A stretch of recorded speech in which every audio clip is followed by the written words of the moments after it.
You know what, Sam? What? It's game day and we are live. Yes, we are.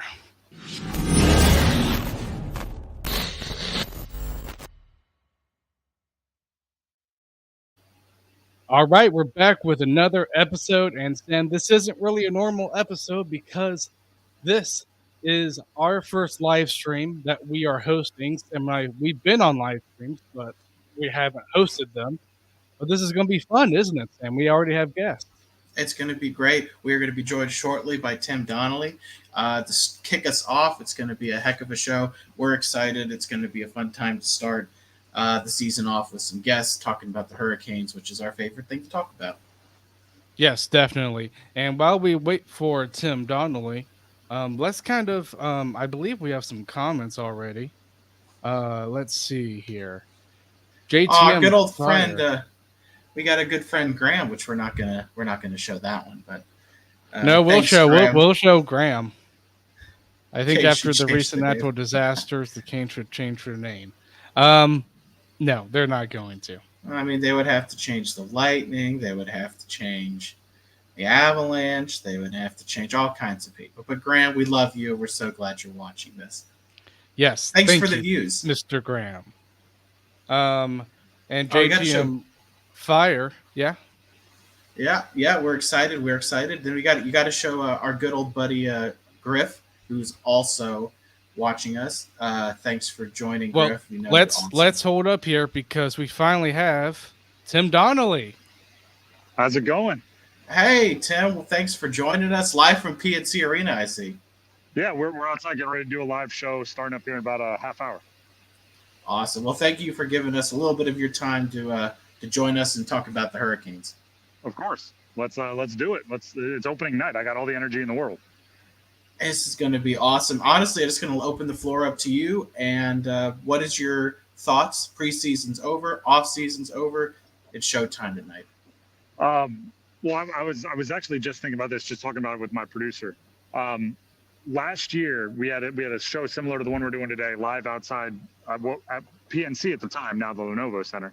And my big take leading into the game was this team could prove nothing to me in the regular season. Last year was going to be measured by how far they made it in the postseason. This year, I think there's stuff they can prove in the regular season. I think there's like a gelling that needs to happen. There's new players. I think Rod's going to have to like instill his system more than just like roll out guys that know his system and say, these are the minute breakdowns. So I'm excited for this season as far as regular season goes to see how some of the new guys gel, some of the young guys when they get their opportunities, who's going to be in net. Like there's a billion more questions than there was this time last year. Yeah, definitely. What is one player you're out of the new guys that we brought in you're excited about the most? Would you say? Can I cheat and say the rookie? Sure. I don't know if that's brought him in or brought him up, but I want to see Jackson Blake. I think this preseason there was kind of a three-man race to be the rookie that got to be on the opening day lineup. Whether it was Nadeau, the first-round pick from a season or two ago, Felix Unger-Sorum, who really impressed last training camp, or Jackson Blake. And the fact that Jackson Blake won that kind of battle and gets to be the guy who's the rookie on the opening night lineup, I think that shows that he's got something. I think he's got a little bit more NHL ready body, which I think contributes a little bit of a heftier guy. But I want to see what he's able to do and see if the lights are too bright and all those things. Yeah, I mean, we agree. We love Jackson Blake in this preseason. He was fantastic. But speaking of the preseason, did you see anything in the preseason that stood out to you in a positive way, and then something that stood out to you in that's slightly concerning? I do my best to not overreact to preseason, but one thing that I do kind of note is who's skating with who. So like that top line, Roslovic up there with Aho and Jarvis is interesting to me because I think Roslovic, at mid-season could be anywhere, could be as down as the fourth line. So he's getting that first shot to make it happen with some of the most productive guys on the team, obviously. So I'll be watching for that. As far as things I don't like, I mean, I didn't love that the first time all the veterans were out there skating that Freddie Anderson was with them. I think it needs to be Pyotr Kochekhov's net. I think it should be like obviously his net. I hope we see that today. So I guess the fact that that's still up in the air is something that, you know, I would be a little concerned about. Do you think, speaking of the goaltending, do you feel that the last season how Freddie Anderson played wasn't very great, and maybe that's going to cloud some fans' minds? Like, I know for me, I didn't want to see him back this year necessarily. I wanted it to be Kochetkov. Again, clouding of last year, I thought it was just so atrocious that the trust needs to be rebuilt for me. I think it's a postseason thing for me. I think Freddie, we've seen him get a bunch of chances with a really good team in the postseason, and he's never really made that, you know, that one game that you needed to win where the goalie just says, like, guys, I got it. We haven't really seen that from Freddie, and, you know, just kind of I hate to say this, but it's kind of a vibe. I think Pyotr might be one of those dudes that, like, the bigger the game, the more comfortable he is, like, skating out of the crease and poke checking, which is an insane move, but you need to be a little insane to be a great goalie in the NHL. So I want to make it his net, so then when you get to the postseason, everybody's behind him, everybody knows what's up, and he might give you that game where he's like, guys, I got you, which is the difference between, you know, winning a series or losing a series. Another player I would say that's probably kind of disappointed us is Barry Caniac. My question to you is, obviously he's probably going to start on that second line with Svet and Netjes, but do you think there's a certain amount of time Brind'Amour is going to give him? I think, and actually, you know, our show is a big fan of, I think Rod likes Jack Drury, and I think he understands that Kotkaniemi has the investment and Kotkaniemi has the higher ceiling, like just the better raw physical tools. I mean, high draft pick, all those things.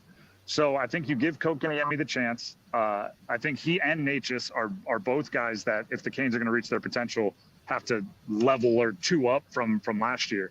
And if they're showing signs of that, you let it rock. If not, you know you have the high floor of Jack Drury. You can move him up and be a you know, quote unquote second line center. And work from there. But it's Kotkaniemi's first shot because, and this is the kind of the nasty part of sports, right? Like, Jack Drury can do everything right. He could be the perfect Rod Brind'Amour guy. Kotkaniemi, faster, stronger, a little bit, you know, more natural talent. He's going to get the first long look at that second team center deal. So you're right. I mean, I think we can all acknowledge that Kotkaniemi wasn't good enough last year, but I think he's going to be given every chance to be better this year before you make a move. Yeah, I think that's. I'm a little high on Kotkaniemi this year. I think he's all gonna. Right.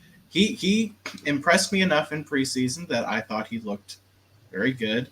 I actually think he's going to have a good season. But see, here's the hard part, though. Here's the hard part. What's a good season for Kotkaniemi? If he can come close to the best season Trocheck had for us, I think that would be I'll give you that.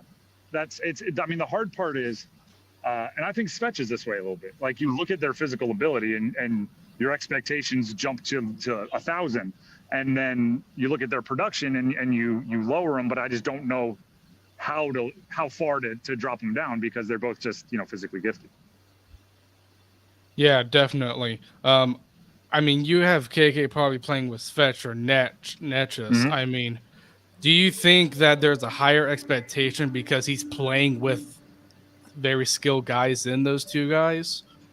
Yes, but I'll also say this. I think there's an expectation on Svetch to lift the other two guys just as much as there would be for Kotkaniemi to lift himself because he's playing with Svetch. There's 4 plays a game, and this is why I love and I'm frustrated by Svetch, where I look at it, it's, you know, I equate it to like a 7-foot center that in basketball that like catches it on the block, takes 3 dribbles and dunks it, and you're just screaming like, why don't you do that every play? Why not that every play? And Svetch will, you know, barrel through the middle, guys will bounce off him and he'll take a great shot, whether it goes in or not. I'm just going, give me 10 of those a game and then we're good. So when Svetch does that, the point is he becomes a gravitational force. You know, you have to help off him. You know, you have to know where he is. That'll open things up for Kokaniemi. That'll open things up for the speed of Natchez. So if anyone's going to like drag that line to better production, I think it's got to be Svech. Just because he's on the wing, not in the center, doesn't mean that, you know, you can't be the guy that's kind of calling the shots. True. And speaking of Svech, my question to you: do you think there is another level that we can see him get to, or do you think this might be it? And it seems like you're saying yes to this. Yes. If anyone is watching on the video here, I am nodding as aggressively as you possibly can. I think this is a big make or break year for Svech. Like, are you going to be the guy that was worth the number 2 overall pick, or are you a solid, you know, above average but not superstar top 2 line winger? It's the first time in a while he's had a healthy offseason where he really gets to, you know, just focus on getting himself ready, which is huge. And 24, that feels like a make or break. Like, are we going to get this level of play till you're 30, or are we going to get something bigger? If there are 4 players that I think could level up in a big way this year, I think we talked about 2 of them, Kokaniemi and Natchez. I think Svech is the other, so that whole line. And then maybe someone like, you know, Chatfield on defense stepping up into a top 2 pairing. I think there's another level for him. But I mean, Svech's ceiling is what does Michael Jordan say? The ceiling is the roof. So it's as high as he can get. So, you know, we're talking about Svech, you know, all the obvious guys, and then we've got another player who just got a big old contract this offseason, Seth Jarvis. Well-earned contract. What is the expectation for him this season? Well, I mean, I can show you right here. Let me make sure I'm going. I'm here at the arena, Lenovo Center, and the first thing I did was like, oh, where's the big poster of Jarvis? He's tied to you for a better part of a decade now. Like, take advantage of it. Not up yet, but I assume they've got him ordered. I'm big in pro sports. With great money comes great responsibility, and that means that Seth Jarvis has to be another level up. I saw his over under is, I think, 61.5 points. Like, way over that is what I would need from him. I'm thinking 70 points is kind of what I expect from him, because he's that good. He's healthy. Again, talk about a guy who last year shoulder was all jacked up. We just didn't know it, starting with like the 15th game of the season. So I'm expecting big things from him, especially if he skates with Aho the whole year. There were points in time last year where he was on the stall line, which I don't necessarily hate, but it's not where you're going to produce the most points you possibly can. So if he skates with Aho the whole season, I expect a very big season, you know, as big as the contract implies for Seth Jarvis. Yeah, because there's a higher expectation now that he's getting paid a lot of money. And I'll give you this. We were just looking it up. Andrei Svechnikov, age 21 season, 69 points.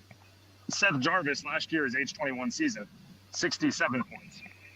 Now, give a whole bunch of ups and downs to Svech, because there were COVID-shortened years, there were big injuries, but he hasn't reached those heights as of yet since. So I need Jarvis to make sure that, you know, the age 21 season, when all the potential's in front of you, that it's realized, right? That he keeps growing from here, and I'm looking forward to it.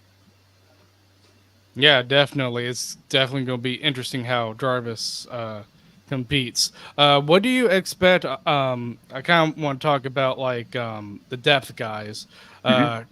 William Carrier playing with Stahl and Martinook. What do you think of that line?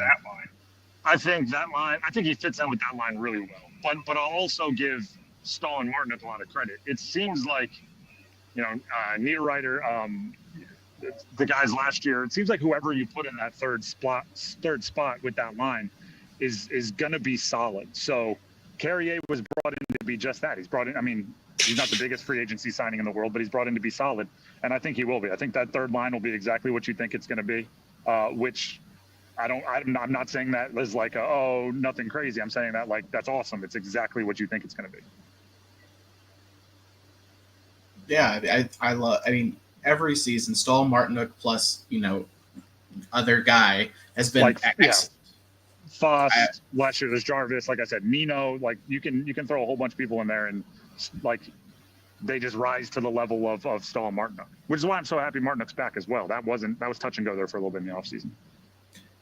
I think at the end of the day, like with Martinook, I don't think he wants to be anywhere else, which is why I think at the end of the day, the deal got done. This is his home, and I think it's similar similar to Jacob Slavin, who also got an extension this offseason. Those are two guys that probably could have gotten more money if they left. Jacob Slavin could have gotten a lot more money if he left. Yes, this ought to be the last one because I gotta get ready for the show. But I agree with you, especially on Slavin. I think 3.05 a year is solid for Martinook. I don't know if he would have gotten maybe a little bit more on the open market, but no, Slavin. I love that guy, and I love that he gets the huge money and immediately is doing all of the stuff in the community. It's like you feel like he was telling his agent, like, get me the most or get me as much as you can here. I don't want to leave. And then he immediately took that money and started, nonprofits and everything. So Slavin, I don't know if he's the most Jarvis has the personality, so everybody loves him. But, I feel like the adults all look at Slavin and say, that's my guy because he's so good, so dependable. Defense, right, a little bit less flashy, does stuff in the community. If you could line me up with, 6 Slavins on defense, I would pay a ton of money for that. Well, our co-host Sam Wallace right there, he's wearing his Slavin jersey right now. So that's a good one. That's a good one. And we just want to thank you for joining us, and we had a good chat, and we will enjoy the home opener tonight. Let's do it. Go Canes. Thank you. Go Canes. See ya. Well, Sam, that was awesome having our good friend Tim Donnelly join us from 99 The Fan, The Drive with Tim Donnelly. If you're in the car, you can't watch us for whatever reason, go check him out and listen to his radio show, which starts at 3 o'clock. Yes, definitely. That was a great interview with Sam right outside PNC Arena. And Sam, I see we have a bunch of comments. But before we do, let's get to one of our sponsors, and then we will get to them. The quest for the Stanley Cup starts now. The puck's dropping on the 24-25 season. Get in on all the action at DraftKings Sportsbook, an official sports betting partner of the NHL. It's super easy for first-timers to get started. Try betting on something simple like picking a team to win. Go to the DraftKings Sportsbook app, select your team, and place your first bet. And if you are new to DraftKings, listen up. New customers bet $5 to get $200 in bonus bets instantly. Download the DraftKings Sportsbook app now and use code THPN. That's code THPN for new customers to get $200 in bonus bets when you bet just $5. Only on DraftKings, the crown is yours. Gambling problem? Call 1-800-GAMBLER. In New York, call 877-8-HOPE-NY or text HOPE-NY 467-369. In Connecticut, help is available for problem gambling. Call 888-789-7777 or visit ccpg.org. Please play responsibly. On behalf of Boot Hill Casino and Resort in Kansas, 21 and over. Age and eligibility varies by jurisdiction. Void in Ontario. Bonus bets expire 168 hours after issuance. For additional terms and responsible gaming resources, see dkng.co/ice.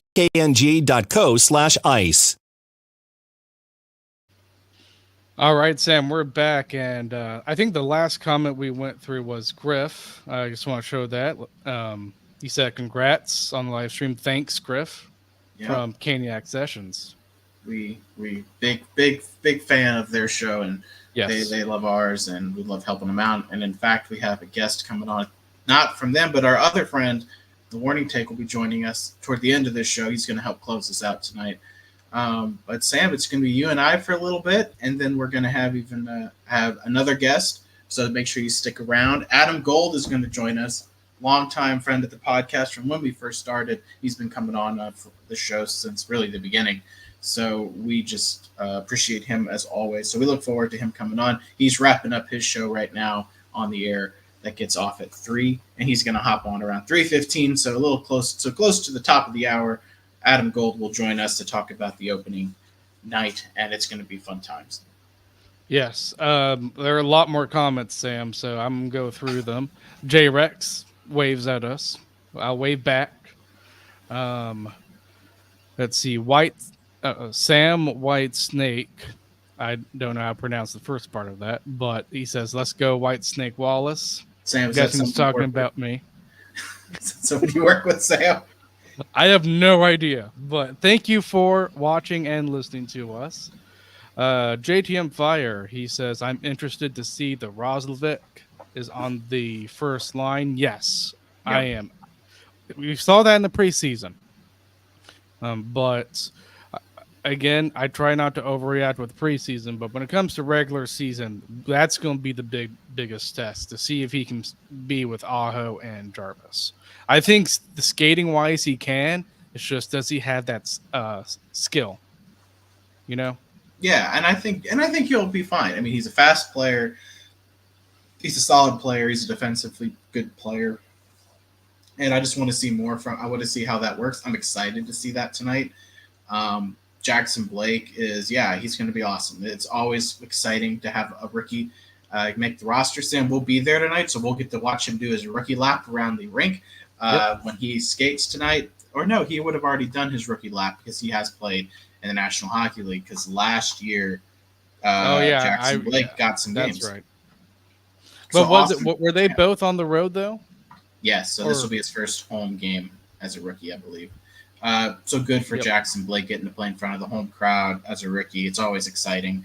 And his opinion, he starts Kochetkov over Anderson. I agree. Same here. I think that's the direction you go. Honestly, now that we don't have the back-to-back, he says then start Anderson Tuesday. I actually would start Kochetkov both games because of that break.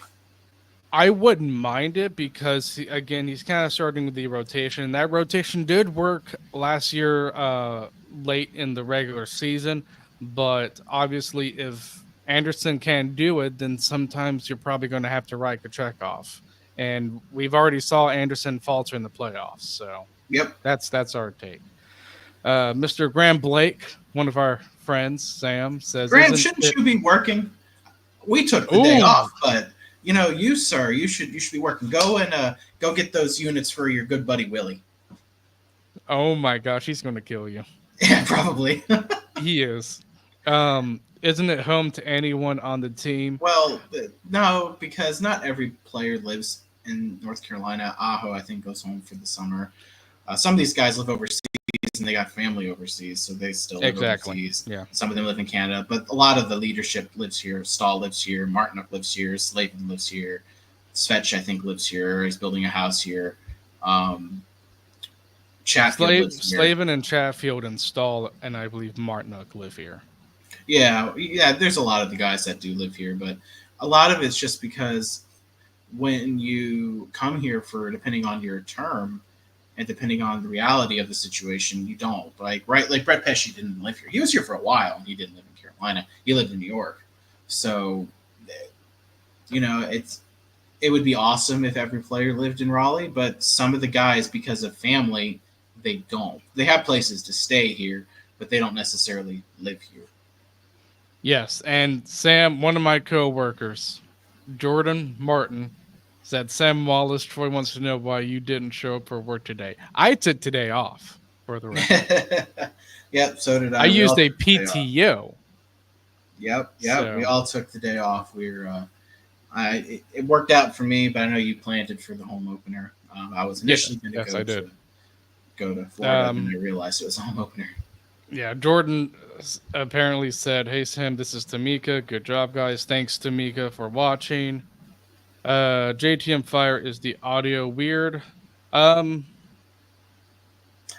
it's not. If you were talking about when we had Tim Donnelly, he responded down there. Realized my audio was weird. Had it up on 2 different tabs. Oh, that's what it was. Okay. Well, at least we know where it came from. Yes. J-Rex, Lenovo Center. Yes, it's now Lenovo Center. And that was what was funny is about Lenovo Center. That was broke. The news was basically broke by NHL 25 ad because nobody knew. And then NHL 25 released a little promo and it had Lenovo Center on the ice for the Hurricanes. And it's like, it's not Lenovo Center. And then it comes out like a week later that PNC Arena is no more. And we are Lenovo Center, the loudest house in the National Hockey League. Yes, definitely. And Sam, I think one of the most dedicated listeners have really showed up in Graham Blake. He asked another question. What happened to the Manscaped sponsor and Smooth Sack Summer? Well, it's not summer anymore. Unfortunately, right? It's not summer. And unfortunately, we do not have Manscaped anymore. That is outside of our control. It is, and good old Graham over there trying to be a good old friend. We'll have to buy him a beer. Yes, we probably will. Peroni. I know Graham loves Peroni. And they did not pay me to say that. Graham just likes Peroni. Yeah. Oh my gosh. Caniac John. This is the year Netchus finally puts up numbers indicative of his talents. Yeah, I think he's one of the most talented guys on the team, Sam. It's just, can he put it together? I think the biggest thing with him is to simplify his game. And I think if we see that type of game where he simplifies it, I think he can get 70 to 80 points. Yeah, look, there is nobody on this roster who has more pure skill, I think, than Natchez. He's a skill guy, right? You can get Jeff Skinner was the last pure skill dude we had on this roster. Now it's Natchez. Natchez is all skill, high-end talent, elite skating ability, elite puck handling ability. Where his lack is obviously on the defensive side of the puck, but even then, we've seen him kill penalties. But it's clear his strength is on the offense, on his ability to make plays and his ability to really just dominate in the offensive zone. Is when we're on 3-on-3 and overtime, dude knows how to skate and heck of a skilled player. So yeah, I mean, I think he does. I think he can get 70, 80 points this season easily. Yes, definitely. And Graham Blake once again, Sam. I have rallied the entire store to watch your podcast right now. Thanks, Graham. Like I told you, Graham, we'll get you a Peroni. JTM Fire says, I have a question. I don't know which runs the Instagram account, but I was wondering how you like the hopeful Hurricanes GC I made. That would be Mr. Wallace. I do run Instagram. Sometimes I forget stuff. That's just my nature. I'm sorry. But if I saw it, I would think it's good. You must be a group chat in the Instagram, Sam. Oh, group chat. Check the group chat on the Instagram. Yep. I don't know. You have access to that group chat. I do have access to that. Sam, do you want to go ahead and talk about something while I pull that up? Yeah. Why don't you put that other question up, and I'll talk about that. Okay. Can the Canes get the job done this year? I'm expecting another dud. Sam and I have had pretty tampered expectations for this season. If you talk to our friend Griff over at Caniac Sessions, I think he's a little bit more hopeful than we are. We've had conversations about what the paths are for the Hurricanes. Do we believe they're a playoff team? I think the universal answer to that is yes. I think they're good enough to make the playoffs. A lot of it's going to be dependent on how does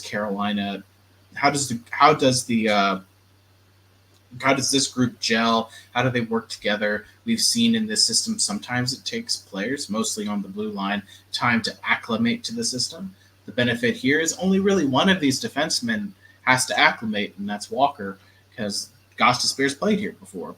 So does that play a factor? Does Anderson and Konchetkov, can they play well? If they don't, is that going to be a problem? Can Roslovic step up and be a top six forward? If not, then we have a big old hole in our top six. Do you put Jackson Blake up there? Is he capable of doing it?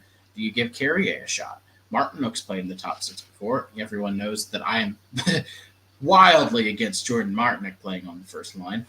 But we have a lot of good things to hope for and a lot of upside, too. If Carolina does miss the playoffs by the deadline, it's not like it's the end of the world. In fact, we have a lot of assets that we can turn in to high-end prospects and high-end draft picks. So there is no way this season ends in a way that you feel like, oh, we're entering a dark era in this Hurricanes franchise again. No matter what, next season is going to be a heck of a season. Vacation comes in. Morrow's going to be playing up here. We're going to be better next year than we are this year.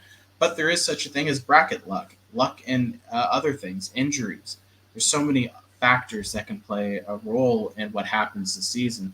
But as a whole, Carolina's a playoff team. Yeah, I do too. And I mean, you listed all those questions, Sam, of if these players can do this, if they can reach this. That's why I think we have tempered expectations because we didn't have, I don't think we had these many questions at the start of last year, Sam. Like, our question was, can they win the Stanley Cup? Because when we saw the roster last year, we're like, they could probably do it. And preseason wasn't really a type of preseason where prospects were in the mix. I mean, you had Uncle Storm who stood out, but we know what the roster was going to be anyways. So Yeah, and a lot of that's these the thing. and these prospects are high end prospects. So these are guys that are going to play here next year, most likely going to play here next year. And it's going to save money, and we're going to be able to go out and use that to shore up your top six, shore up your your goaltending situation. We have a lot of money to spend in a lot of good ways next year, and that's what's so awesome about it. Yes, it definitely Did is. you find the I was about to say that. I did find it, and we are a part of it. I just forgot because I'm so zoned in on this live stream. But yes, I love the group chat that JTM Fire made. It's excellent. Um, Sam, I might need to give you the login information for our Instagram. Yeah, you might have to. We have quite a few people that actually interact with our Instagram account. So if you're curious, basically how it's gone is Sam Wallace runs the Instagram. I tend to run the Twitter. Usually it gets me in trouble, but it's okay. I don't mind getting in. So I get passionate about it. So yeah, we both get passionate. You've seen me get angry before. Yeah, but I'm the one who gets in trouble because then I take it to social media, attack the refs or whatever, whatever. But before Adam Gold comes on we're about 15 minutes away from Adam joining us. I want to ask you, Sam, there's a big storyline tonight. It's the return of Jake Gensel. Now, a lot of times when you make a deal at the deadline, it is not a big deal if they move on, right? Because a lot of times it's a rental. Carolina's not known for rentals. We got Jake Gensel. We wanted to sign him. Everything showed we wanted to sign him. And it was starting to look like that was going to happen. We gave him the deal. We offered him what he asked for. And then he's like, and went to Tampa. Do you think there's going to be a lot of booing tonight when Jake Gensel hits the ice? I think there is, just because of the emotional aspect on this. And you and I, we talked about this, I believe, earlier today. But I do think there is going to be booing. I'm honestly going to be surprised if I don't even hear one boo when Gensel touches the puck, because he's that talented. He is going to touch the puck in some way. Yep. It's probably going to hurt if he scores, to be honest. But yep. Well, Sam, you know how it is. Whenever a former Hurricane plays us, they always score. So if you want to go and use our promo code on DraftKings and bet Jake Gensel to score anytime goal, you're probably going to get your money back. It just always seems to be how it is. I saw that tweet on X today too.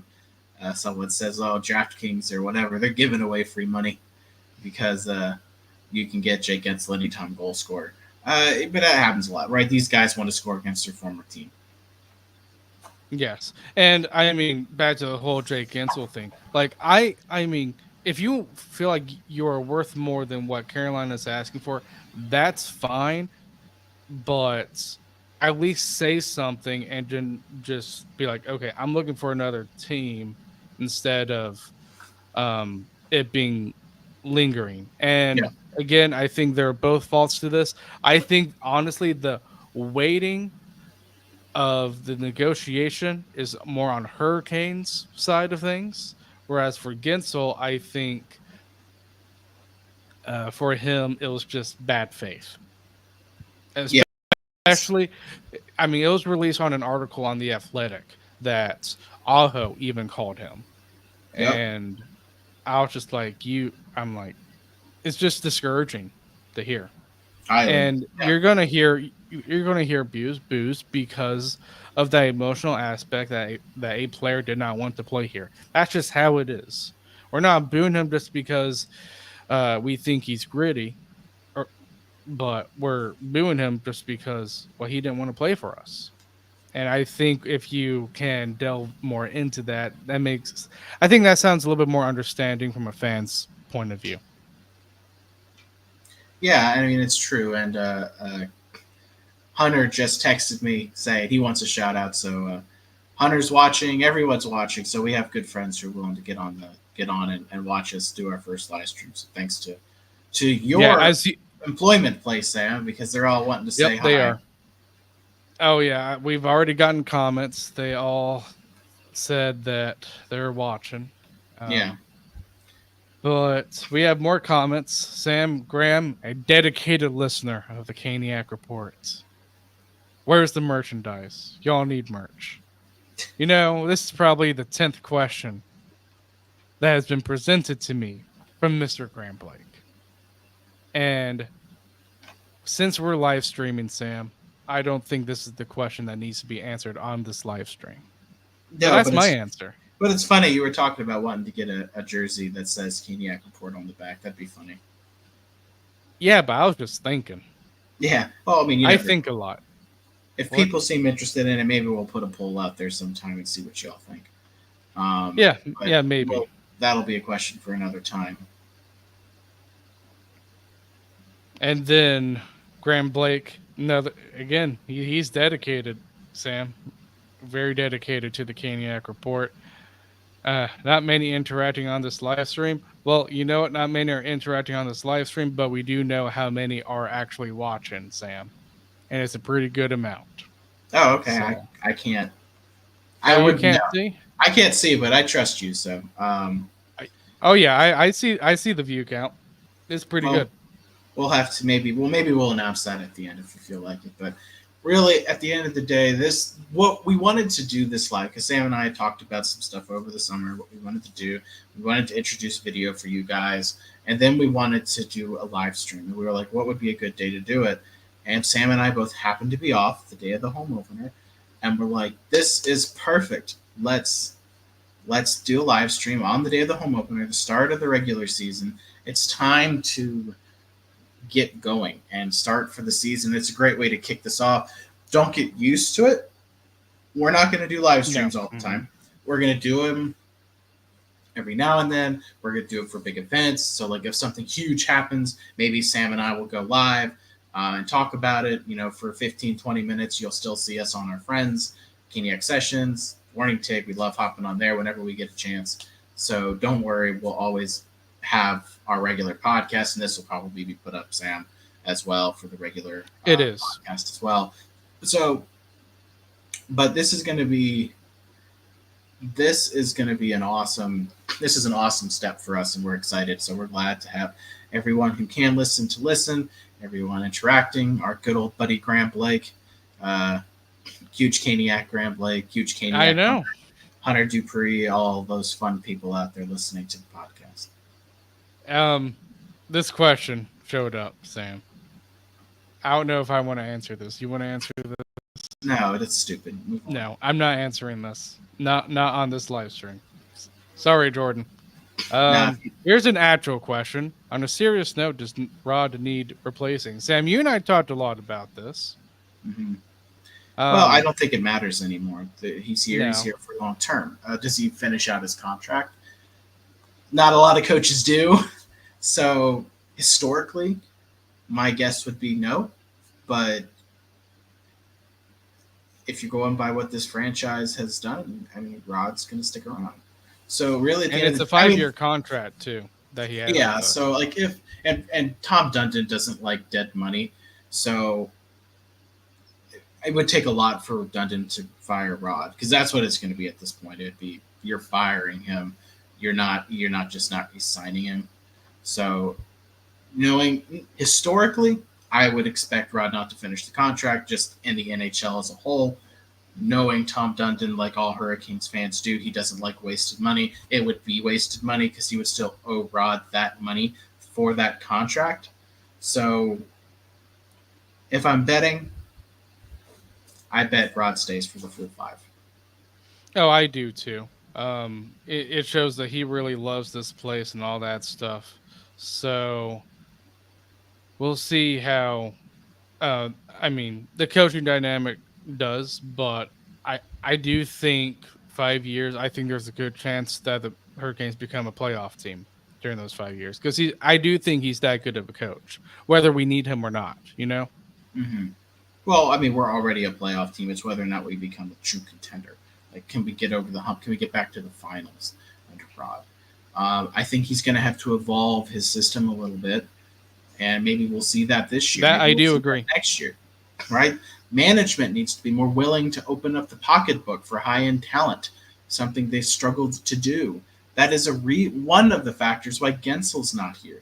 We decided not to open up the pocketbook anymore, and we did it too late. So yeah, there was a lot of blame to go around on the Gensel thing between the Hurricanes organization and Jake Gensel, but that's just an example of that. So there are a lot of factors here to contribute to Carolina making it into the Stanley Cup Finals, but I don't think it happens this year. But I think they can, but not this year. yeah, no, not this year. Yes. So hopefully that answers that question. Graham Blake, dedicated listener, once again. Games will not win the cup with Rod as coach. Too many chances, making it close and always missing. I mean, we kind of already talked about that. Again, I do think that some things need to be changed, but I'm not in the camp to where we need to replace him entirely when it comes to Rod Brindamore. And plus, you have assistants and stuff, so that might change over the next 5 years as well. I really think if Rod's to be let go, it would have to be astronaut. Like Carolina would have to miss the playoffs like 3 years. It would have to be something Exactly. like total collapse, and he lost the locker room. And honestly, if Rod thought he lost the locker room, he wouldn't get fired. He would quit, because that's the kind of person he is. He's not going to sit there. He would admit, I've lost the room. It's time to move in a different direction. That's who he is. But I don't think that's all. I also don't think that's going to happen. I don't think Rod's going to lose the locker room. Really, at the end of the day, it's going to be whether his system can get it done or not. That's the question. Can that happen? I think it has to evolve a little bit, but we'll find out.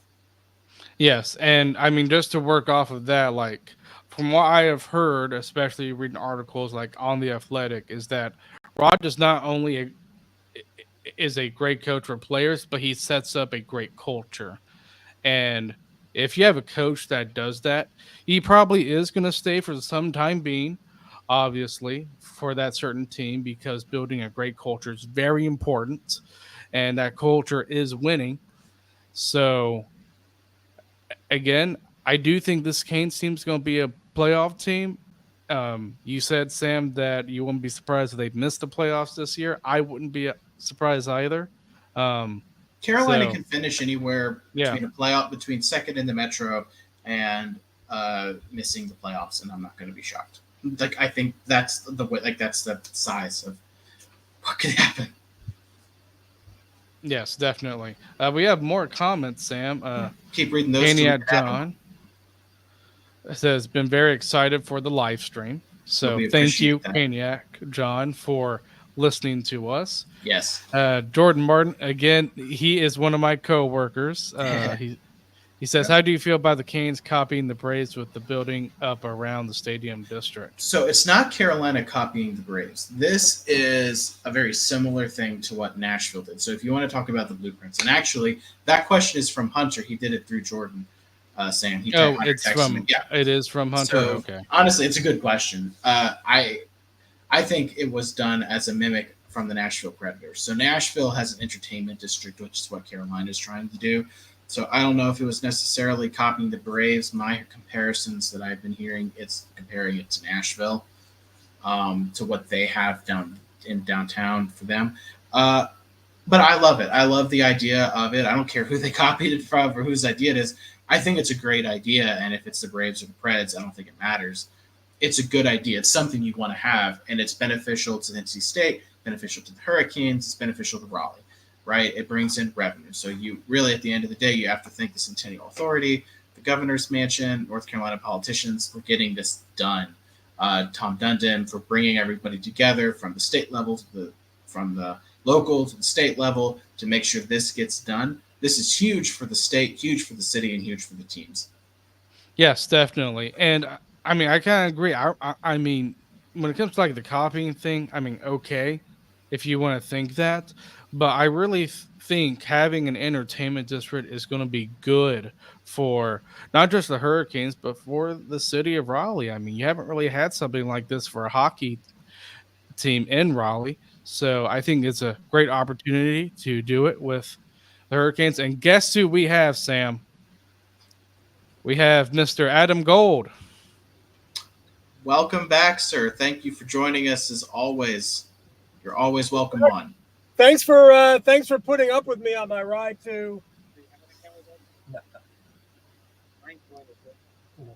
We're good. Hey, look, you gotta do it. You got to do what you got to do. Look, we're thankful to have you on, and we are thankful preseason's over, off season's over. It's time to get started for the next season of Hurricanes hockey. No kidding. So, did you have a good off season, good preseason? You enjoyed your summer? Summer, yes. Preseason, I think I'm like the players at this point. Like it doesn't matter. Like I do the preseason podcast, and I'm like, why are we analyzing this? So I tried to keep them as big picture as I could, and honestly ignored the games for the most part, unless there was something about it that a key player did. So that's it. I was excited that Jackson Blake played well because it appeared to me that he deserved a spot on the opening night roster. I just didn't know if they'd do it. I'm glad they did. Look, I think it's always great when you have a young guy who competes, plays well, earns a spot, makes it tough on the coach. Because that's what you want. You want guys to make it hard because then you have options. And people are going to get hurt. People aren't going to stay healthy all season, and you want to know you have options down the road. And Jackson Blake earned it. I mean, just flat out earned it. Yeah, and they did it by putting Jesper Foss on LTIR. I didn't think they would do that. What's your feelings on the whole cap structuring with Jackson Blake? Well, if you read my friend Corey Lavallette's piece in The Athletic, there were a lot of moving parts there. To create the most possible space you could have, but then, I get all of that, and part of me, I was right all along. In order to make it work the way they wanted to, they were going to have to put a veteran forward on waivers. There's no other way around it. They were going to have to create, because the reason I didn't think they wanted to use LTIR was because in order to if you use it, you can't accrue cap space. So they wanted to build that space all the way through to the trade deadline. And if the only way you're have the room to put Blake on the roster is to use LTIR, you don't use it. You don't accrue the cap space. And there you go, breakfast or lunch of champions.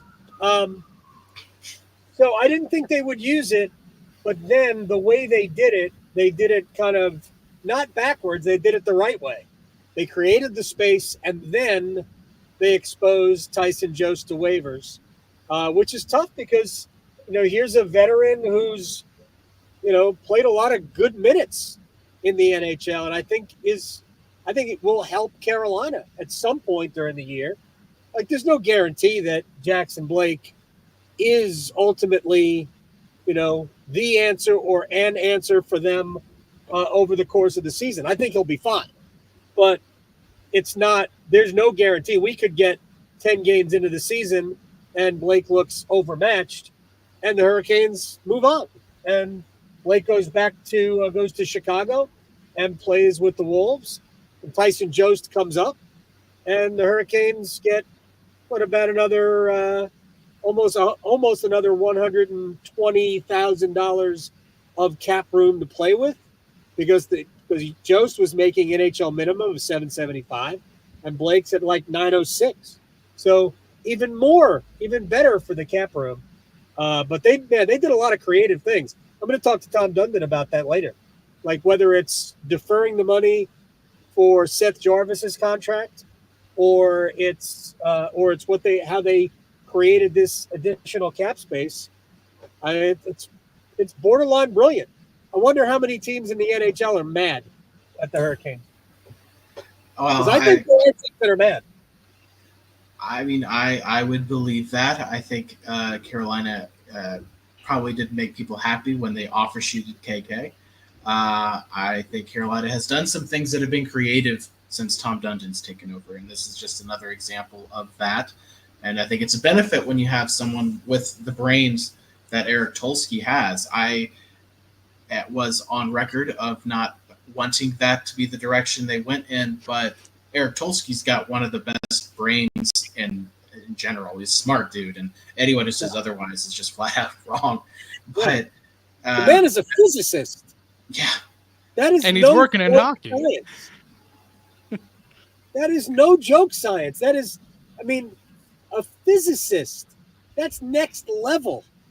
Like, engineers aren't anything compared to physicists. No offense to the engineers out there.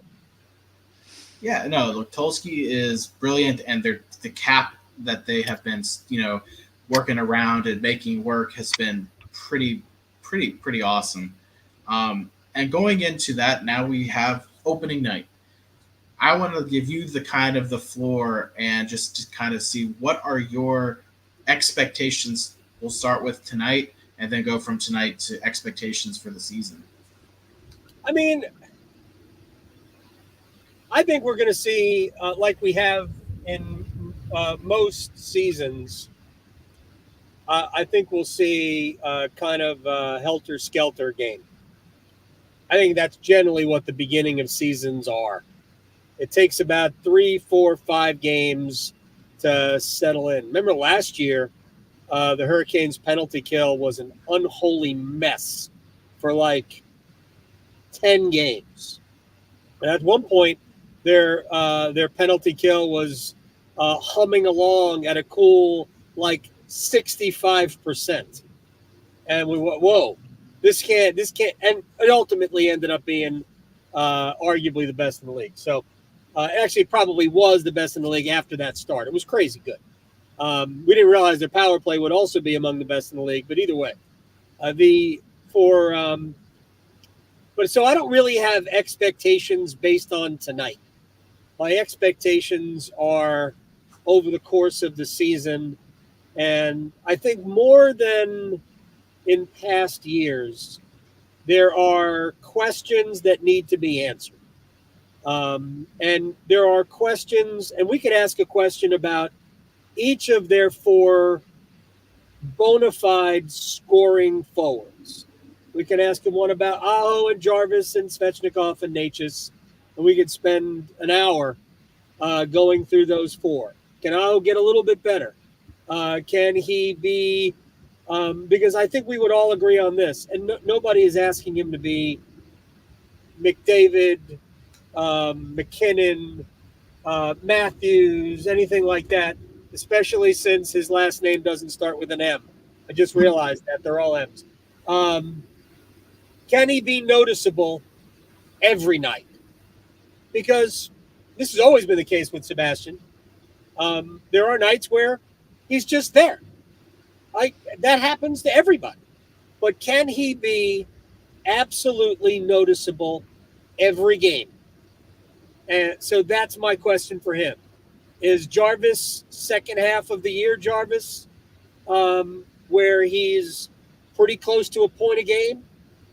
And, one of those players, that's my question for him. Is Andre going to be 35 to 40 goals, 80 points? Or is he going to disappear off the score sheet for large chunks of time, which he has always done?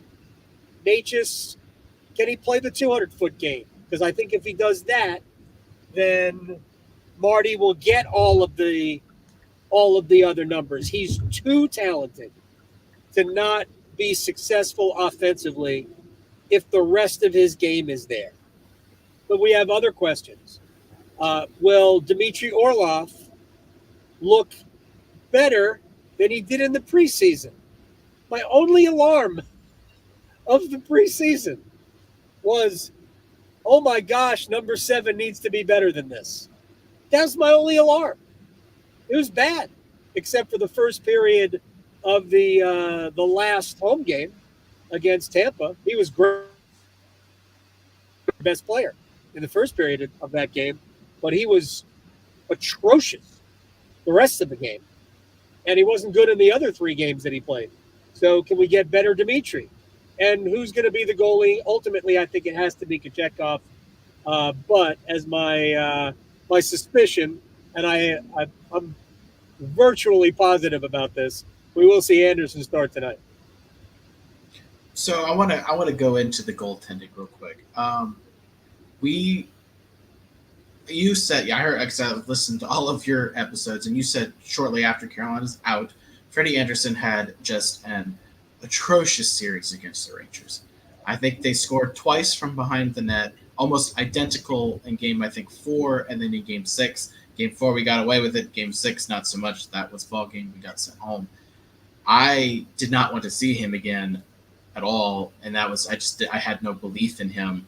Do you think there has to be, for the fans, maybe, and I don't know, I probably am off base by saying I have no faith now. Do you think it's wrong to say that he might need to earn their faith again after the playoffs? Well, I mean, fans versus teammates, right? That's the difference. I think his team believes in him. There's no getting around. I actually think he started the Rangers series fine. I think the team was bad in front of him, especially on the power play in the first couple of games. Their power play, Carolina's power play. He wasn't.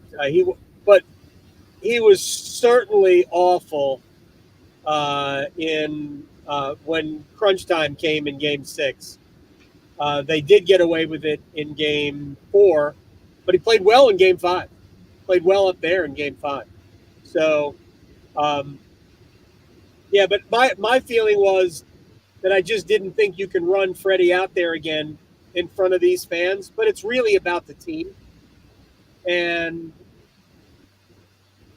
I do think, though, if we're gonna really dig into it, while I'm not big picturing, I'm not really analyzing tonight. I do think tonight's pretty important for Frederik Andersen, because if he plays poorly tonight, I think the fan base will, in many ways, Cam Ward him. Mm. And as somebody that was literally the best goaltender in franchise history, to have been treated like Ward was treated by fans the last year, to me, was appalling, because it showed a lack of understanding of what he was playing behind. But also, they had completely forgotten all that he had done. And I'm not suggesting that Anderson is in the same class as Ward. He's not in terms of what he did here. But Freddie's been a good goalie for 3 years for the Hurricanes. He really has been. And the last 10 games last season, he's one of the best goalies in the entire league. He was that good at the end of last season. And he was really good in the Islanders series. And he was good in the playoffs the year before. I mean, it wasn't his fault that we couldn't score on Florida. He played fine in that series. But the end, gosh, that Game 6, to allow that Kreider goal that made it 3-2 was just, that was soul crushing. And it wasn't all him the rest of that period. The team fell apart around him, but that's what happens when you realize your goaltender can't bail you out. And it wasn't like they were inspired playing in front of David Ayers. They knew their goaltender could not help. And I think that deflated the team. But I do believe that they believe in him now. So, but it's a big night for Freddie. I think if he plays well, he's bought himself time with the fans. But he's got to play well tonight. And I think Tampa's good. I don't think Tampa's as good as maybe some people do. I think if there's an established team to miss the playoffs this year, I think it's them. So Sam and I did a play, deciding who was going to make the playoffs. Sam said Tampa's in. I said Tampa's out. I don't think Jake Gensel equals Sergachev and Stamkos. But they have Vasilevsky. No. They do have Vasilevsky, but he wasn't great last year. I know he had injury issues, but he is great. But I don't believe he is the same Vasilevsky that won back-to-back cups. With all that said, I think they'll still make the playoffs. But like last year when they needed a wild card, right? They needed a wild card. I think they're going to need it again. Yeah, I think that's fair, and I know Sam and I are curious on your thoughts too. Jake Gensel, huge topic on the offseason. First game of the season, of course, is against Tampa Bay. Of course, it's against Jake Gensel. He's coming back to Raleigh. I believe that there was a lot of issues on both sides with that negotiation. I don't necessarily believe Jake Gensel negotiated in good faith, and I believe Carolina was a little late coming to the table with his ask. So tonight, when he touches the puck, do you expect booing? I don't know how the fans are going to react.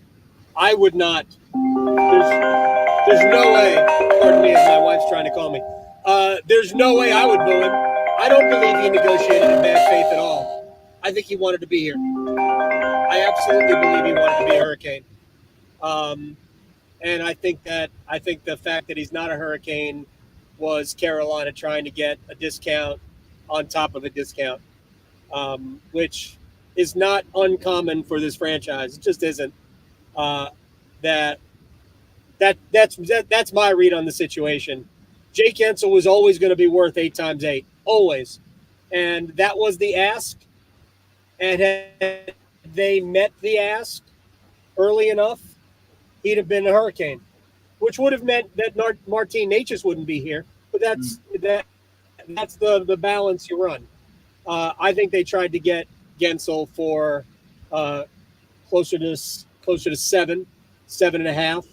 And why would Jake Gensel do that?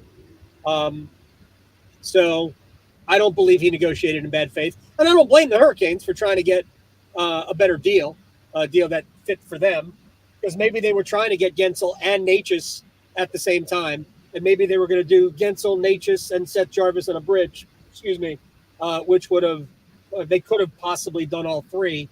But I don't blame Jake Gensel one single bit for going to Tampa, and I don't think there should be any bad blood at all. I wouldn't boo him, but I don't know how the fans are going to react. I do have a question on a certain player, and that is KK.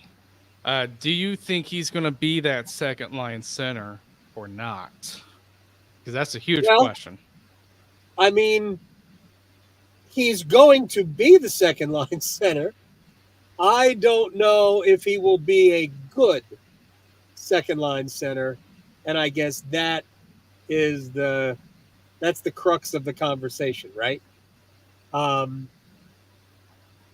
That will remain to be seen. I am not Team KK. I'm not either. I think he's a solid third center. And he has the bones of somebody who could play up in the lineup, but I think he allows himself to get down. I guess he's just a normal human being. Maybe that's if you can criticize somebody for being a normal person. And I think there are times, no matter how good we might be at something, we have doubts about, can I still do this? Can I do this? Am I as good as I think I am? All that stuff. So he's just not consistent enough to be a guy who can provide 65 points as a number 2 center. And it would be one thing if he was a little bit like, and we're going to see Anthony Cirelli today, who is this number 2 center for Tampa for the most part. he's such an elite defensive player, or there are guys around the league that are like this as well. That they're so good, they're so elite defensively that you can get away with them as like if he was a great defensive center and a big body playing in between Natchez and Svechnikov, that might be good, and he could get almost 40 points by accident. But he's not good enough defensively to not be a plus offensive player. So my own feeling is that he's not a 2C, and that the Hurricanes can't maximize whatever team they've got. Like they can't make the conference finals with their second line center situation currently. Like neither Drury nor KK to me is a number 2 center. I said that in the second half of the year last year when Jack was playing number 2 center, that I just couldn't close my eyes and see Drury centering a second line and you winning a Stanley Cup. When they got Kuznetsov, I thought this has a chance. As it turned out, it didn't. And to me, ultimately, offensively, that was their fatal flaw. They couldn't get enough, which is why the lines completely flipped around, and they didn't have what Rod really wanted. Although I will say on the low, I kind of dig Drury, Martinook, and Natchez as a trio, and I think it got the best out of Marty, meaning Natchez, playing with Drury, who's so solid, and Martinook, who creates so much havoc that it just freed everybody. I loved the way that line played together. So I wouldn't hate it if we saw it again at any point. So I guess I know you got to head out in just a couple minutes. I wanted to give you the floor real fast just to say overall big picture thoughts going into the season tonight. What are you looking for? What are you looking for in general? I think they're a playoff team. I think they're if Aho, Jarvis, Svechnikov, and Natchez stay healthy and just have normal seasons, right? I think Jarvis is normal is almost a point a game. Aho is what he is, which is a point, maybe slightly better. Svechnikov and Natchez kind of fade in and out, but ultimately put up, 65 point seasons, give or take. Andre maybe a little higher, Natchez right around that. Defense is good. Brent Burns isn't playoff Brent Burns, which was disappointing. And the goaltending's solid. I think the Hurricanes are right around 100 points, and to make the playoffs, probably finish third. But I think there is a ceiling. I think there is the style gives them a floor where they won't dip below. They'll be in the playoff hunt all season by accident because of the way they play. But I think that there is room for them to be much better than people think. If Natchez realizes his potential, I mean, arguably he could be a bigger scorer than Aho or Jarvis. And Svechnikov could be there kind of with him. Andre could be a 40-goal scorer. So I think those two players have the most room to reach their potential. And if they do it, Carolina's going to be really good. Like 108 to 110 points good if those guys are really good. And if the goaltending holds up, I think it needs to be, in the long run, I think it needs to be Kochetkov. But I think there's a lot of good. I think this team can be significantly better than some of the experts believe it can be. And I think their baseline is still going to compete for a playoff spot, probably make it. Well, we appreciate you coming on, as always, to chat with us about the Hurricanes on opening night and our first live stream. My friend wanted me to also congratulate you on the Mets having I guess they're even advanced to the next round. So my friend Hunter wanted me to tell you that he's a Braves fan, so I think his team's sitting off at home. Thank you, Hunter. So, I appreciate that. And the best part is that the Mets didn't take me to Game 5, which would have had that game opposite this one. So thank you to Francisco Lindor for the 6th inning grand slam. Well, we're hoping you stay happy, and we'll hope the Mets keep doing good for you. Thank you very much, fellas. It's always cool. I thank you so much for letting me come on. Absolutely. Thank you for joining us. Enjoy the home opener. Thank you. You guys too. See you, Adam. Peace.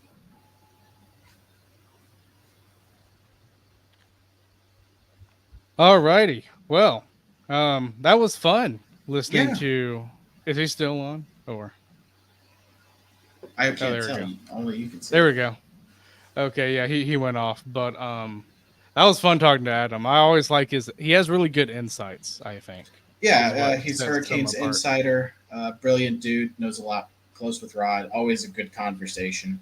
But yeah, I mean, everything he said, I think, is fair. I think a lot of the season is just so dependent on what some guys do, right? What does KK It do? is. What does Drury do? What does Natchez do? What does Aho do? What does Jarvis do, right? It's what do these guys do? And that's just the crux of the whole thing, like, right? What our floor and ceiling is based on what these guys do. Yeah, it really is, and lots of questions. I do think some of these will be answered in a good way, but I could see some of these being answered in a bad way. So, Sam, now that we have had Adam, let's get to one more sponsor, and I already see quite a few comments lining up. So, Awesome. We'll We'll answer get those to- with our next guest too.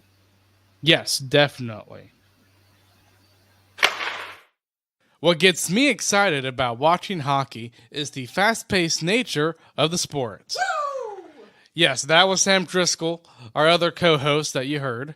In fact, that is what got me sold when one of the first batch of games I watched was Game 7 between the Hurricanes and the Oilers back in 2006.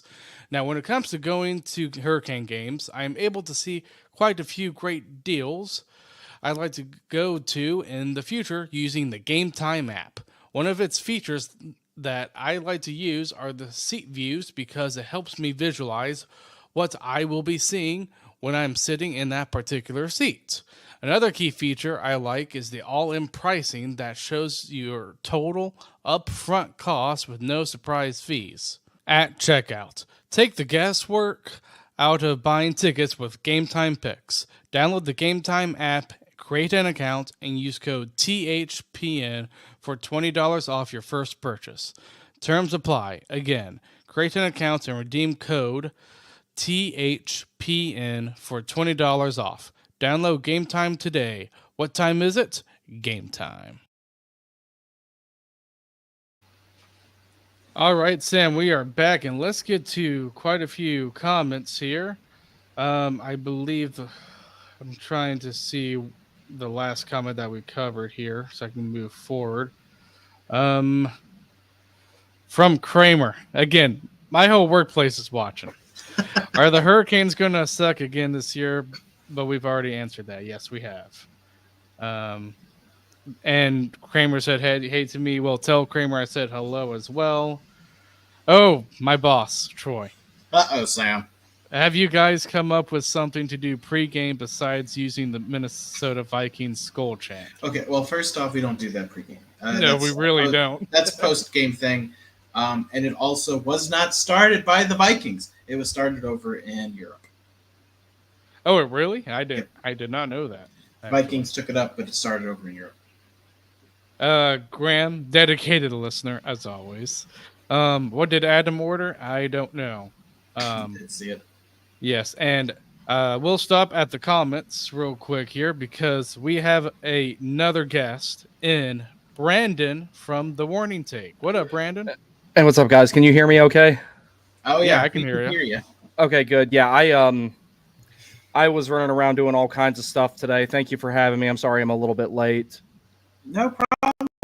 We're glad you can come on to help us close out the show celebrating home opener night because it is time for the regular season to get going. So, Brandon, what I've asked everybody so far, and I'm going to let you kind of take the floor. All right. Big picture thought. Preseason's over. Season's getting started. home openers tonight. Big picture thoughts right now. Have fun with this season. Jackson Blake is not the only rookie we're going to see. I guarantee you that at some point or another, we're going to see other guys get called up for various different reasons, whether it's near the end of the season and guys are getting rested and they want to get a look at somebody else. There will be injuries. There's going to be reasons why you're going to see these call-ups and everything. Additionally, keep an eye on those prospects in Chicago. You know, when we're talking about the big ones, Felix Unger-Sorum potentially moving over to center and being a second Sebastian Aho, as it looks like, that's something that's going to be really fun to watch. Bradley Nadeau has an excellent shot. He has to refine other parts of his game. Gleb Trikazov looks like he could be an excellent middle six power forward, maybe something better. When you have all those guys in there, that's what's going to make this really fun to watch, is seeing all those young guys start to integrate into the lineup over the course of this season. And then you also have a lot to look forward to with the future with Scott Morrow and Alexander Nikishin in particular on the blue line. Y'all already know who I'm the most excited about watching this year, and that's Shane Goss-Despair, now that he's had a full training camp. And I think that he's going to be an even better fit, and I think he's going to produce better results than Brady Shea ever did. So we will see in due time if I end up being right about that, but I'm more convinced of that than I was before. A lot of people have stated concerns about Jack Roslovic. Roslovic does not have to score a whole bunch on that line to be a good fit. What you need Jack Roslovic to do is lock down his side of the ice, distribute the puck, go in the corners, and dig it out. He's got a lot of speed. He's really good at protecting the puck with his body when he does have possession, so that buys time for guys like Aho and Jarvis to find open ice. And, you know, both those guys are lethal when they have the puck on their stick, whether you're looking at them as distributors or shooters. So as long as Roslovic is a safety valve for them, it's going to be fine. I think we're going to have a pleasant surprise with the second line as well. I've been wanting for a long time for the KK, Natchez, and Svechnikov line to get back together, and I'm hoping that Rod doesn't tinker with it too much, give it some time to really get going. But the first time that they did that line a couple of seasons ago, I really, really liked it, and I think that it has the potential to be a really solid second line. All those guys have size. Svechnikov has an excellent shot. We already know everything Martin Natchez is capable of. Those other two guys can help him drive possession so he can create more clean entries. You got two of the biggest, most physical guys on the team on that line with Svechnikov and KK. So I'm really looking forward to that. I think that the season is not going to be the disaster that a lot of people think that it's going to be. I really don't see that happening. Yeah, I completely agree. One question that I will present to you, because I've done it, I believe, with both Tim Donnelly and Adam. What side are you? What camp are you on with KK? You think he can do it, or 50 do you points. think we're 50 points? Okay. 50 points. I have consistently said that I think that he will have a 50-point season. What happened to KK last year, and it can be summarized in that one shot that he took in overtime in Game 4 against the Islanders. Highest probability scoring location, and it went off the knob of Varlamov's stick. He literally got stopped in the most low probability way in the highest danger shooting position that you can be in. And that was just kind of summarized how everything went for the kid. It's not like he's lazy. He has some things that he needs to work on, but if he focuses on the little things, start winning a lot of faceoffs again, start doing smart things when you have the puck, help generate breakouts from the defensive zone, defend with physicality, throw the body around, because we've seen KK's a different animal when he's playing physical. When he turns his brain off, like we saw it in the Stadium Series game, we saw it a lot of times when he's went back to Montreal to play against them.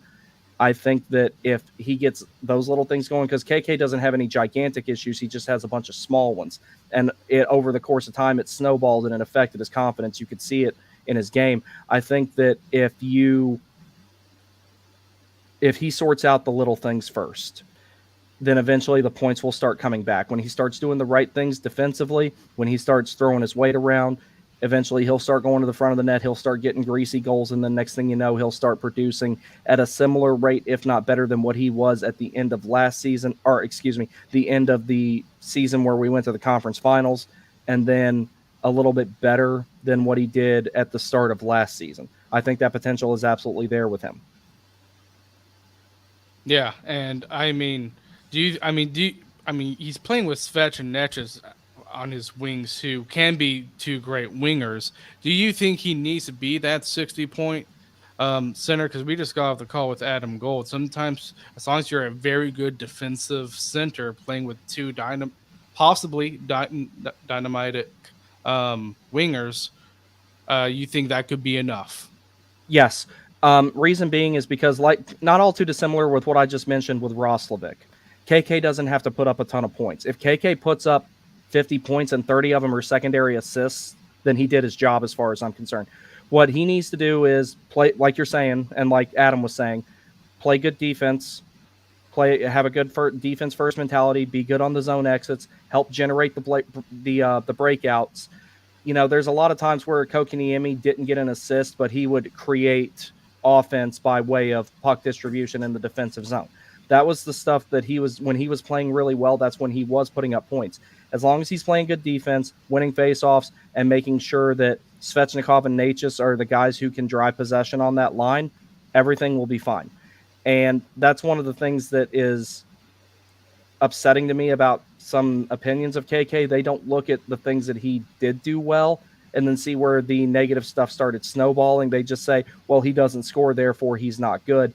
And it's a much more nuanced issue than that. So I want to get to two topics before we close this out.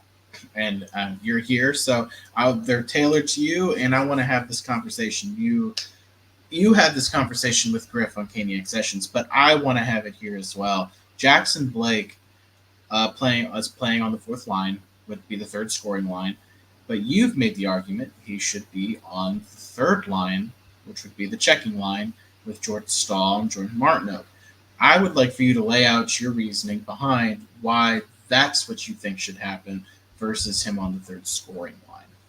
So essentially, my rationale in Griff's is actually not that different, which is what's funny about it.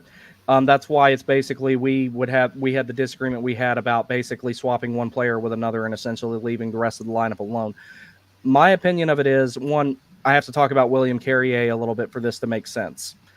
William Carrier is a very underrated player. People look at his numbers and they go, but he's dealt with a lot of injury stuff over the last few years. That's why we got him on a very, very team-friendly deal.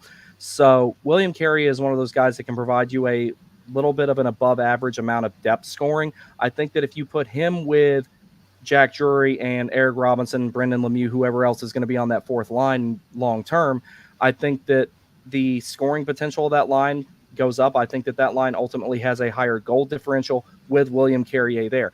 My rationale for Jackson Blake being with Jordan Staal and Jordan Martinook, Jackson Blake already has a natural scoring touch. We saw that with what he was doing in the NCAA. He's a very competitive player. He has a lot of snarl to his game. People are going to notice that over time. He can be a lot more physical. He's very fast. He's a very hard worker. He has one of those types of games that has a good mixture of skill and being able to grind. He has a good mixture of skill and effort. It's almost 50-50, I would say. It leans a little more towards the skill side. But not only do I think that he would refine that part of his game with Jordan Staal and Jordan Martinook, he would refine what he needs to refine the most, which is the defensive side of the game. The effort is there. Half of defense is effort. It's will over skill. So if he wants to learn the defense, or if you want him to learn the defensive side of the game, if you want him to refine the parts of his games that the part of his game that probably needs the most work at the NHL level, there's no two better guys for him to learn from. And then I think over time, two things comes of that. One, Jackson Blake becomes a much more dynamic player than he already is, and he's pretty dynamic at both ends, if you ask me. Second, Jackson Blake refines what he needs to refine the most, and you can move him up the lineup if you really need to, because we don't know how Roslovic is going to work out. For example, I have confidence that Roslovic will be fine. But just in case he's not, Jackson Blake gives you an option to move up the lineup in case you need to shuffle up the top six and put Svechnikov back with Aho, for example. He could be on the right wing, and you could drop Jarvis down to be with KK and Natchez, for example. There's a multitude of things you can do there. But if you fast-track his development a little bit now, Jackson Blake becomes a top six forward sooner rather than later, and it adds over time, at least, give it about 20 games or so. If he does stay with Jordan Staal and Jordan Martinook, then suddenly you don't just have a shutdown line anymore. You have a shutdown line that can score more than what it was before. At that point, you create 4 scoring lines, some of them more than others, obviously. But at that point, it becomes Jordan Staal and Jordan Martinook shutting people down while Jackson Blake is chipping in on the offensive side of things, because they're going to spend a lot of time in the offensive zone. Now, I also understand the arguments are, well, Jordan Staal and Jordan Martinook spend a lot of time against the top players in the league. That's true. but they make up 2/3 of the equation on that line, and you've got a very, very experienced defense behind you. The only inexperienced player that would be out there 5-on-5 is Jackson Blake, and he's not going to kill penalties yet. So that's just my rationale behind it. Griff's reasons are pretty good too. It's just that was what I thought, or that's just what I think as to why I would put Jackson Blake in that position. You think he reminds you a little bit of like a Jesper Foss type of player? With a higher ceiling, yes. A little bit more of a scoring touch. I would say a little bit heavier of a compete level. But he definitely can fill that role. That's why I was saying, like, back when we found out Jesper wasn't going to be able to play this year, I was like, Jackson Blake could go in that role well. They're both right-handed shots, so that's another reason you could put him there. So that's just my rationale behind it. I think we'll see that combination at some point or another throughout the season because Rod won't touch the defense, but the forwards go in the blender a little bit more than what I like seeing personally. Yeah, I mean, I agree. And I think Jackson Blake will thrive on either line. I think he'll do very well, and I agree. I think he's someone who can play up and down. I think he'll be a better version of maybe Jesper Foss, right? A guy who's not super flashy, but he's someone who's going to come in and can play first line minutes, second line, third or fourth, whatever the need is in the current roster. Very utilitarian player. That's what Jesper Foss is, where you can move him up and down as you need to. And, you know, Foss, when he was growing up, he played center. So, like, if you absolutely needed to put him there, you could do that with him. Blake, I don't really see that complete of a game, but I definitely see someone who will do a little bit more damage with possession in the offensive zone. So I want to end with this, and because I know it's your project you're working on with Shane Gostisbehere, I want to give you an opportunity to preview that, talk about that, and let our listeners know, because we share a lot, but maybe some we don't. I want you to preview that because I think it's interesting. Anyone who knows me knows I freaking love Brady Shea. So when we lost him, I was about as devastated as could be. I planned on that being my next jersey if we extended him. But I also love Shane Gostisbehere. He was my favorite deadline pickup when we did that 2 years ago. I think it's a heck of a signing now, bringing in a guy who's familiar with the system, high-end offensive talent. And I told you before, I was worried about the defensive side of the puck for him, and I thought that's where Brady Shea was going to be better. So I want you to convince me why I should be happier that we have Shane Gostisbehere versus Brady Shea. So to break it down in very simple parts, because you saw I showed you the slides already. I showed you guys Griff and AB. I don't know if you guys got to read them, but if I'm either going to do the presentation on Saturday night or Monday night. It just depends on how stuff shakes out for me over the weekend. So here's essentially what it comes down to. 5-on-5, Gostisbehere produces more. Power play, Gostisbehere produces more. Penalty killing, Brady Shea automatically wins that one because Gostisbehere doesn't really kill penalties, and I don't see him doing it with Carolina because I think that line with him and Sean Walker is going to be for bump-up shifts after penalty killing because you just spent 2 minutes in a posture where you're less likely to score. You want to get the more dynamic, higher-scoring defensive pair out there immediately after that's over. Now, where they're a lot closer than a lot of people think is 5-on-5 defense. So the question would be at that point, is Shane Gostisbehere so much worse 5-on-5 defensively than Brady Shea that it devalues how much he scores 5-on-5? And the answer is no. Basically, what it comes down to is Gostisbehere will more than likely produce higher net positives for the Hurricanes. He won't defend as well as Brady Shea, but where he makes up for that and exceeds it is in scoring. So, for example, one of the slides I have here, I'll tell you exactly what it says on it. I have the last 3 years of, let me find it. Here we go. Last 3 years of 5-on-5 offense. Here's Shea. Shea had 29 goals, 31 primary assists, 29 secondary assists for a total of 189 points, and on-ice goals for of 182 and a shooting percentage of 6. Shane Gostisbehere over the course of the last 3 years, 23 goals, 49 primary assists, 72 secondary assists, 148 total points, on-ice goals for 152. Out of all the goals that were scored when Shane Gostisbehere was on the ice, he had at least a secondary assist on all of them except for 4. And he had a shooting percentage of 8.3, which is 2.3% higher. That's just 5-on-5 over the course of the last 3 seasons.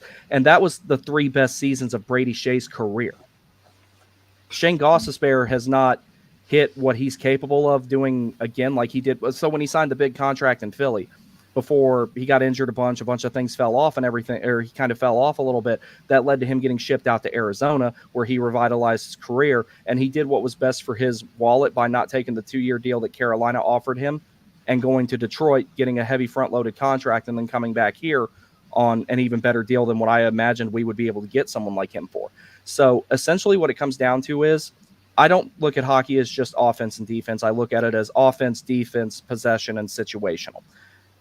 Everything that Shane Gostisbehere touches with the puck, 5-on-5, and even more so on the power play, turns to gold. Now, that's not to say that offense always dies on Brady Shea's stick, but if I need a goal, whether Shane Gostisbehere scores it himself or he sets it up, I'm putting Shane Gostisbehere out there regardless of whether it's 5-on-5 or on the power play. But someone says, okay, cool, you can put him in that situation, but you're only allowed to have the exact same player at the other end of the ice. I'm still taking Shane Gostisbehere if I can only have one. And that's even before you get into how much better of a contract that Shane Gostisbehere has. Now, that aside, if money wasn't a factor, I would still take Gostisbehere. And if Brady Shea is better than Gostisbehere, he's not $4 million a season better. Yeah, I mean, I do agree in the fact that I think Gostisbehere is better offensively. It's just, I mean, Shea, he's an all-around guy, and I see reasons for both, to be honest. Yeah. See, the thing about it is, Shea, the reason a guy like him is always in demand when he hits the free agency market, he is a jack of all trades. He does everything. You can put him on the first pair, the second pair, the third pair. He can be on the power play, or he can kill penalties. Gostisbehere, I think, is similar in that regard of where you can use him for everything. It's just more advantageous to have him in offensive situations. He's not the guy you want to put out there when you need to, protect a 1-goal lead, but he's the guy that you send out there to tie a game, or he's the guy you send out there 5-on-5 to get ahead. So Shea is better defensively, but all I'm saying is it's not so much of a difference to where Shea should be making $4 million more than Shane Gostisbehere. So I think that's fantastic. And I won't lie, I'm debating myself on getting a Gostisbehere jersey because I don't have any defensemen, and I don't want to get like the typical, it's Slavin, Burns, whatever. I want to get like one of the other guys. Sam's wearing a Slavin jersey. He's very proud of that. Yeah, I've got my Slavin one hanging up over there, but I'm actually so I've got 2 25ths now. I've got that one back there, and I've got another one with Aho's name on it, because the only other Aho one I have is the one I showed you guys where I'm like, this will never leave my closet, the Made in Canada Pro Stock one. The only time that will leave my closet is if I can get him to sign it, and then I'm going to get it framed immediately afterwards. I'm going to get one more 25th, and I'm getting Gostisbehere on that one because I like his old number better. I like 41 better than 4. Okay. So I'll be getting a Gostisbehere one myself.